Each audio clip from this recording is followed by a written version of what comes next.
What is up, guys? Pathalerix here, coming at you today from my Druid Loaded. This is my Transmog farming character, and I just want to break down how to set up a Transmog farmer and how to enjoy Transmog farming and make it super efficient. So there's a few topics I want to go over. Look down to the timestamps below if you already know some of this stuff, such as add-ons, how to farm, etc. So the first thing I want to kind of cover is the add-ons. There are two major add-ons I do highly recommend. The first of which is Trade Skill Master. I do have a full video going over how to install and set up Trade Skill Master. So if you're unfamiliar with it, I go into a lot more depth on that video, so just check it out right here. But basically, it's just going to give you a database to show how much items are worth. So here, below the tooltip, you can see the min buyout on my realm is 2,300 gold currently. So I know it's a pretty valuable item. Another tip it gives you is the regional sale rate and regional average daily sold. So the sale rate means out of all the ones that are posted, it sells about 5% of the time, and about 0.1 of them are sold per day in the region, which means every 10 days one will sell. So that's just some kind of information to have. A really good add-on, which is the second add-on I recommend that goes with this, is Loot Appraiser. I don't have any videos on Loot Appraiser, so I'll give a quick rundown on how I recommend setting it up. But this add-on is basically a little loot window that syncs with Trade Skill Master and tells you how much items are worth as you loot them. So I'll give a quick kind of loot around here just to show you. Unfortunately, that Shriveled Heart is a BOE or BOP, so it doesn't show. But for example, right there, it shows I looted the design True Silver Boar, my bad, and it's worth 348 gold, and that adds up to a total item value looted. So you can kind of do gold per hour. The settings I would recommend for this, you can really personalize it, but I would recommend either market value or min buyout price source. This is just pulling from Trade Skill Master, but I like to do region market value average just because it gives a good broad scope and is more relatable for everyone. And if you are transmog farming, I would highly recommend to set the quality filter to uncommon. That way you're not going to get all these little mage weave cloths cluttering up your screen and counting into your gold per hour. And then one last kind of fun thing you can do is set thresholds. So if an item is worth more than 2,500 gold, I get a little notification with the auction house window opening. If it's worth more than 10,000, I get a level up sound. And if it's more than 100,000, I get a raid warning. So that just kind of spices up the farming. That way if you get a big item, you get like a big doo-doo. And it just helps with the old dopamine receptors, I guess. So those are the two add-ons. As you can see here, I also run Bagnon for this big bag. If you're unsure what that is, I'll also kind of mention that. It's nice to have a big bag to see. So those are the two add-ons I would highly recommend. So the second part of this video is going to be a breakdown of what class and build you should run. So by class and build, I mean what spec. In my opinion, I made this character exactly for Transmog, and I believe Feral Druid is the best Transmog farming spec in the game.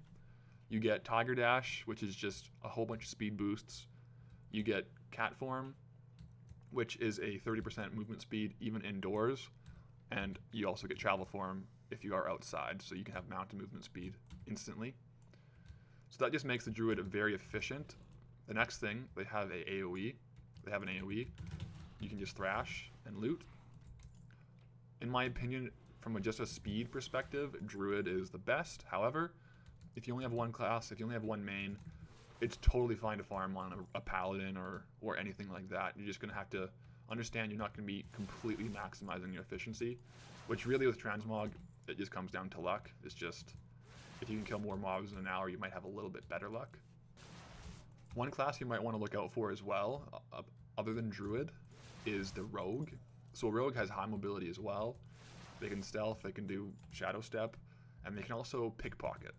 And they can lockpick. So in a lot of Transmog farms, there's going to be, there we go, you can see I got the little notification from this add-on. So in Transmog farms, especially in dungeons, there's going to be locked chests. And if you don't have a rogue, or you don't have a key to pick that lock with, you're not getting the loot inside there. So rogues can actually increase your looted gold per hour sometimes for certain farms. So definitely keep an eye out for that. But to kind of conclude on that second part, I do believe Druid is the best spec just because of their high mobility and AoE. But finally, the real reason they're the best is Teleport Moonglade. So you can run to the end of a dungeon, all the way deep in, kill all the mobs, and then when you want to reset the instance, all you have to do is teleport to Moonglade, and it's going to bring you out to Moonglade, which I think is in Ferralis. And Moonglade has vendors, so you can destroy the trash, you can sell trash, and Moonglade has a mailbox, so you can mail off to your auction house tune to clear bags. And once you're ready to go back to the dungeon, you go teleport Moonglade again, and it's going to send you right to the front of the instance, which is actually super good for resetting the instance and running it over and over. As you can see here, we're right outside of Zul'Farrak again, and I did not have to run back. So that's why druids are the best. For certain farms, you can just reset the instance faster. And one quick note as well is Loot Appraiser has a button to reset instances. Otherwise, you have to do it on your nameplate here, reset all instances. Alright, so that is the class. Now let's get down to the nitty-gritty of the actual farming style I like to do.